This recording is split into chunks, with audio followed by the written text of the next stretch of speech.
Selamat pagi Indonesia. Selamat bertemu dalam diskusi pagi ini. Yang kita diskusikan kemarin malam dengan teman-teman adalah mengenai reshuffle. Reshuffle kok didiskusikan lagi. Topik ini memang menarik ya. Ada beberapa teman memberikan saya referensi bacaan ya. Mereka lakukan browsing, terus dari browsing tersebut, hasil tersebut mereka memberikan pendapat ya. Yang pertama, ada beberapa masukan, alasannya ada beberapa masukan untuk mereshuffle Menteri Nasdem karena Surya Paloh mendukung Anies Baswedan. Terus isu reshuffle kembali menguat seiring keputusan Partai Nasdem yang mendukung pencalonan Anies Baswedan, sama yang tengah di atas tadi ya, di Pilpres 2024. Barisan pendukung Jokowi di luar partai terus mendesak agar Presiden mencopot Menteri Nasdem dari kabinet. Nah ini, ada lagi satu teman saya membahas mengenai artikel pada bulan Februari sudah ada isu Februari 2023 ini ya. Dan ternyata Johnny Gerard pelatih kena korupsi. Ya, jadi dinyatakan korupsi itu bulan berapa ya? Maret atau April ya? Sepertinya sudah dipersiapkan ya. Sudah ada masalah pada bulan Februari. Jadi kalau kita itu seakan-akan kita melihat bahwa ini sudah sudah disetel demikian rupa supaya Johnny ini ya, jadi masalah karena dia menteri dari Nasdem. Ada beberapa pendapat yang mengatakan seperti itu. Ya, tetapi seperti kita ketahui itu kan ditepis oleh Mahfud MD. Beliau mengatakan saya sudah mengikuti cukup lama ini. Pernah diperingatkan, tapi beliaunya meminta waktu 6 bulan katanya. Selanjutnya Menteri Pertanian Syahrul Limpo ya, itu dipanggil oleh KPK. Syahrul Yassin Limpo dipanggil oleh KPK. Ini Menteri Nasdem juga. Setelah itu beberapa hari setelah itu Menteri Lingkungan Hidup itu juga dipanggil, ya, Siti Nurbaya dipanggil oleh Presiden. Ya mungkin itu biasa ya dipanggil ya, kalau memang kebetulan ada isu mengenai polusi di Jakarta. Ya, tapi kita lihat mungkin itu adalah pendapat orang-orang. Nah ini menteri-menteri mulai dipanggil, ada masalah ini dengan Nasdem. Ya, mungkin ada menteri lain yang dipanggil tidak dibahas, tapi yang dibahas yang 3 ini tidak tahu. Itu yang disampaikan oleh teman-teman saya. Referensi pertama, judulnya adalah P3, ya, PP3 dan PAN mengaku melihat tanda-tanda reshuffle atau kocok ulang Kabinet Joko Widodo yang kian menguat dalam beberapa waktu terakhir. Ketua DPP P3 ya, Ahmad Baidowi mengaku melihat tanda-tanda reshuffle atau kocok ulang Kabinet Joko Widodo yang kian menguat dalam beberapa waktu terakhir, akhir-akhir ini.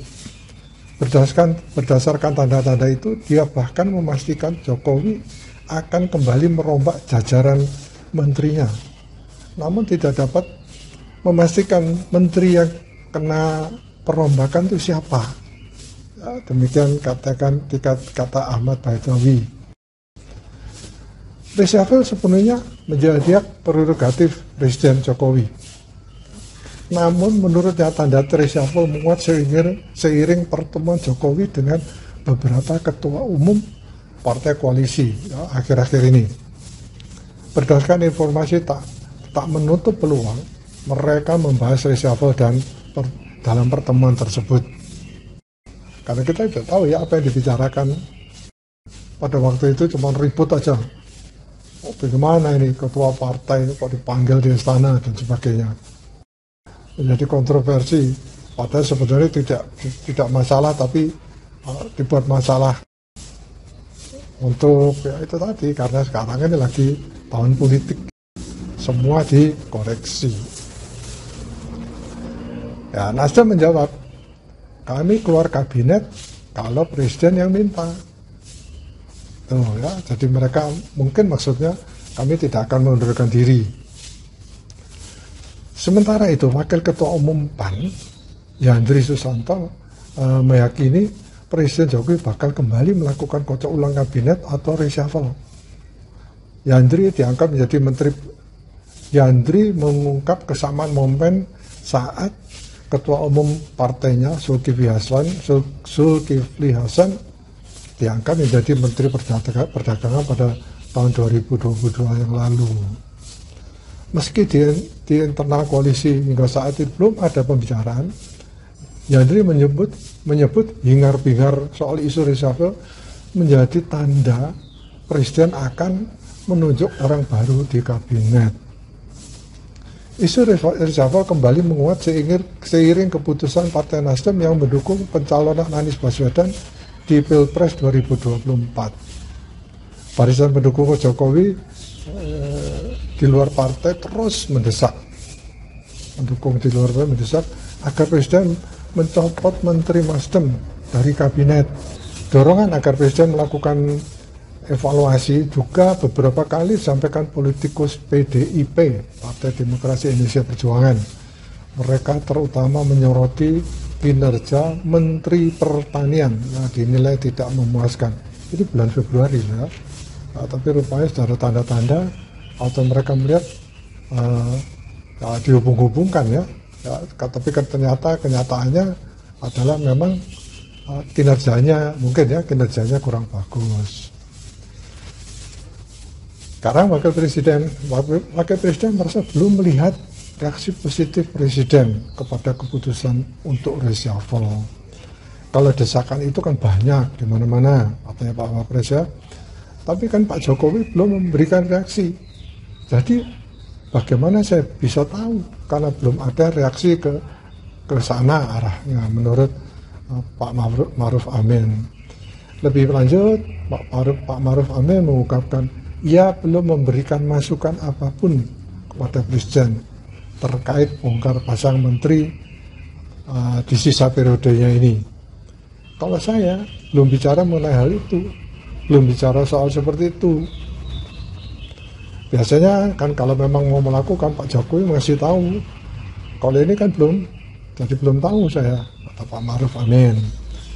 Wapres menilai keputusan perombakan kabinet ada pada Presiden Joko Widodo. Adapun keputusan tersebut didasarkan pada kinerja para menteri ya, dalam membantu melaksanakan kebijakan pemerintah. Biasanya Pak Jokowi itu melakukan reshuffle berdasarkan kinerja. Itu kan yang biasanya menjadi dasar, kan gitu. Ya, itu ada penilaian yang khusus lah. Untuk penilaian itu hanya Pak Jokowi lah yang tahu soal itu, katanya ya. Referensi yang ketiga, ada pakar menyebut ada 4 tanda alam reshuffle Jokowi bakal benar-benar terjadi. Nasdem didepak dari istana. Wah, ini pengamat politik yang ngomong ya. Ada 4 tanda-tanda alam dan sinyal kuat disebut reshuffle kabinet Presiden Jokowi bakal dilakukan tidak lama lagi. Partai Nasdem juga disebut bakal didepak dari istana. Direktur Eksekutif Parameter Politik Adi Prayitno yakin tanda alam itu sudah sangat nyata. Untuk waktunya, Adi yakin kalau toh bukan dari hari dekat ini, pasti dipilih hari Rabu ya.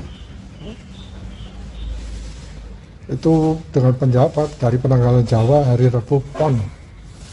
Maka tidak lama lagi.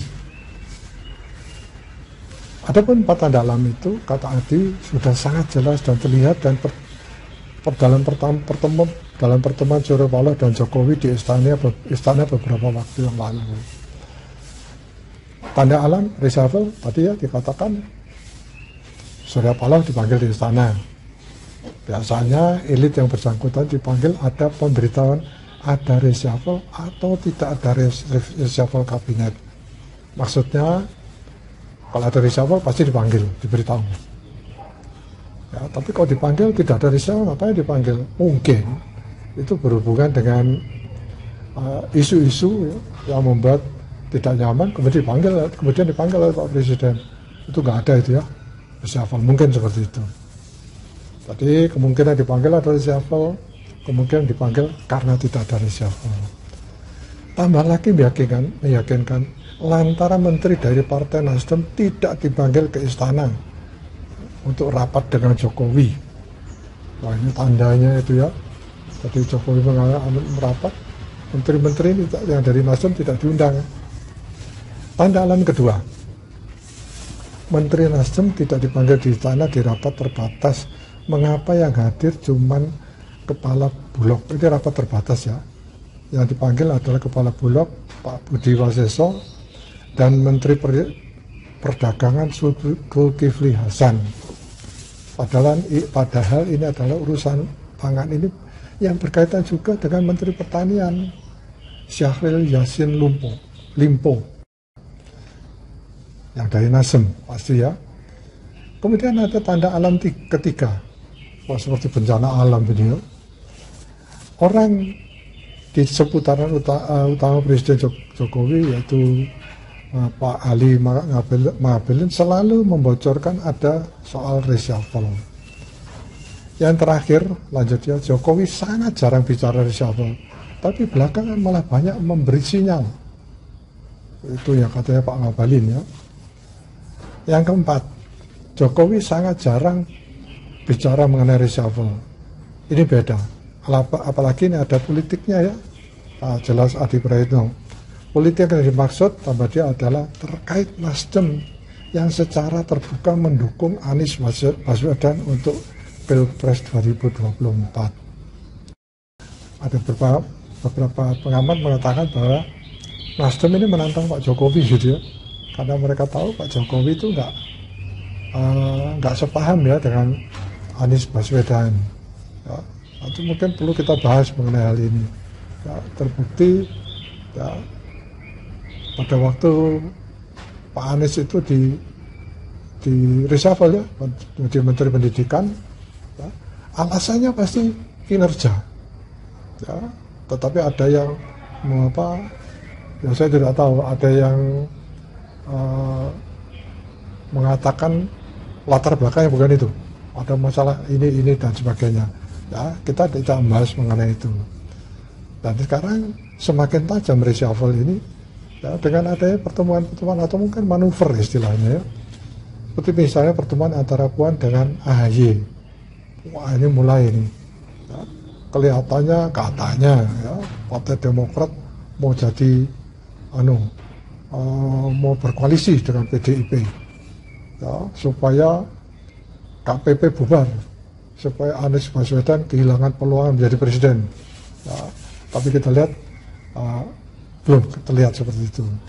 Jadi kemarin teman saya menyampaikan ini, mengatakan ini malah saya kira ini nanti ya, AHY itu akan menjadi menteri kabinet mengisi reshuffle. Itu lebih serem lagi gitu. Ya, tapi siapa tahu memang seperti itu ya. Ya, tapi saya nggak ngerti. Tapi ini kebetulan ada teman-teman saya. Ya, jadi mereka kebetulan mulai berbicara, mulai tahu. Dari awal kita berdiskusi, mereka mulai memberi pendapat. Ya. Baik, jadi itu kemudian ada pun 3 menteri Partai Nasdem yang dimasukkan itu ya, ada 3 menteri ya yang di kabinet adalah Menkominfo, ya, Menkominfo Johnny Gerard Plate, kemudian Menteri Kehutanan dan Lingkungan Hidup Siti Nurbaya Bakar, dan yang ketiga adalah Menteri Pertanian Syahrul Yassin Limpo. Ya. Kemudian ada pendapat, ini referensi keempat ya, Pangi Syarwi Saniago ya, menduga Presiden Jokowi sedianya tidak setuju dengan keputusan Partai Nasdem mengusung Anies Baswedan sebagai calon presiden. Nah, ini mungkin yang agak menyinggung ya, karena jelas nggak cocok kok. Pak Surya Paloh malah mendukung. Ya. Hanya saja Jokowi tidak bicara gamblang, tidak mengatakan aku tidak suka. Ya. Karena dia katanya menjaga stabilitas politik ya, dalam negeri. Pak Jokowi tak persoalkan Nasdem dukung Anies agar tetap politik bebas aktif. Tujuannya untuk tetap menjaga perpolitikan tetap kondusif. Selain itu, gaya Jokowi itu ada gaya apa ya, gaya Jawa istilahnya ya. Saya tidak tahu apa maksud gaya Jawa itu ya. Oleh karenanya, orang nomor satu di RI itu tidak pernah belak-belakan mengungkapkan pandangannya. Tidak setuju Jokowi atas keputusan Nasdem hanya ditunjukkan lewat gerak-gerik saja. Misalnya tidak menghadiri acara hari ulang tahun partai pimpinan Surya Paloh ini, Partai Nasdem ya. Kemudian Jokowi juga tidak mengirimkan ucapan ulang tahun ke Nasdem. Padahal belum lama ini Pak Jokowi hadir langsung di acara ulang tahun Partai Perindo dan Partai Golkar. Kendati Surya Paloh selalu berulang kali mengatakan hubungannya dengan Jokowi itu baik-baik saja. Saya pasca mendeklarasikan pencapresan Anies tetap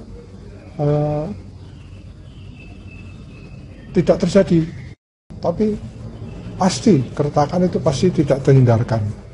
Surya Paloh sangat berupaya menjaga hubungan tersebut dan Pak Jokowi agar tetap harmoni. Tapi pada realitasnya, pada keadaan sebenarnya dan fakta politik tidak bisa kita duga ya, seperti itu. Surya Paloh sangat berupaya menjaga hubungan Nasdem dan Pak Jokowi agar tetap harmoni. Tapi realitasnya dan fakta politik tidak bisa kita tutupi. Aroma ya, hubungan yang sudah mulai renggang dan kurang bersahabat.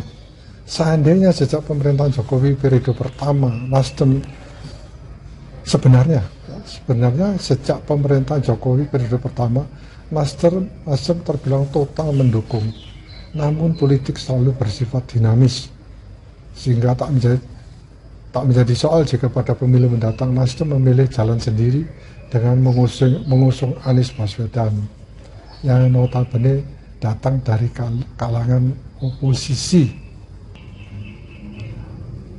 Begitupun Jokowi sebagai penguasa yang juga kader PDI Perjuangan, ia memiliki preferensi politik sendiri yang kecil kemungkinannya mengarah ke Anies Baswedan. Jokowi punya capres yang beliau ingin jagoan beliau itu menang.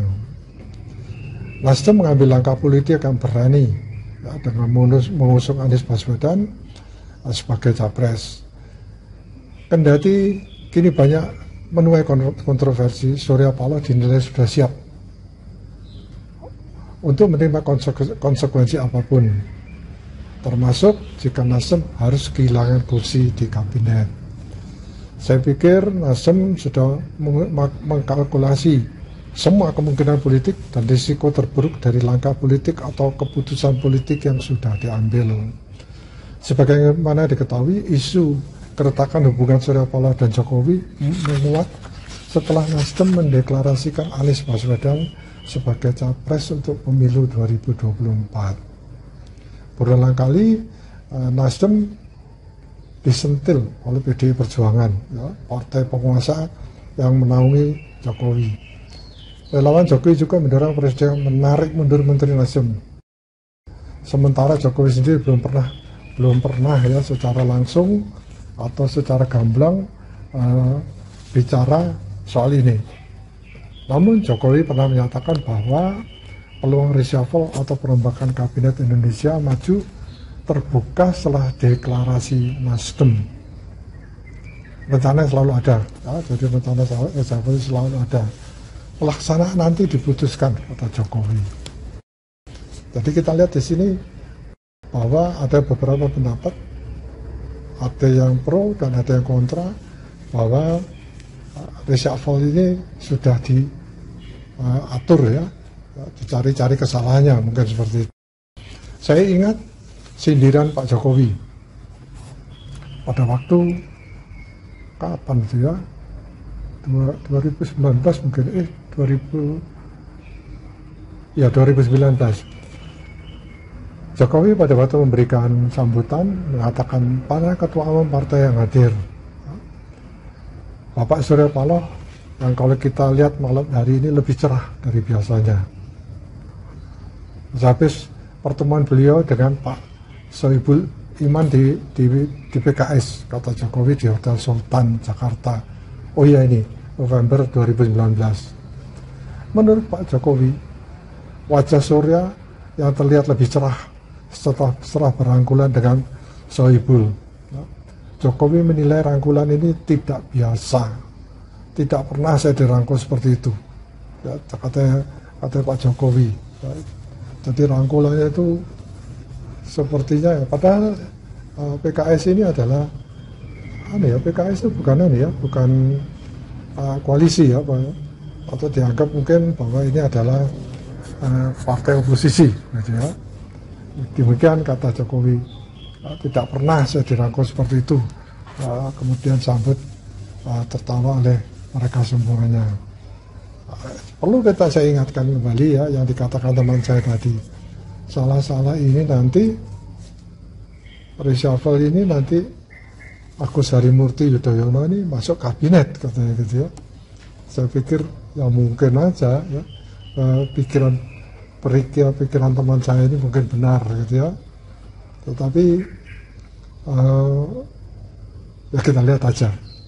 Saya kira diskusi kita, pertemuan kita sampai di sini. Terima kasih, selamat pagi.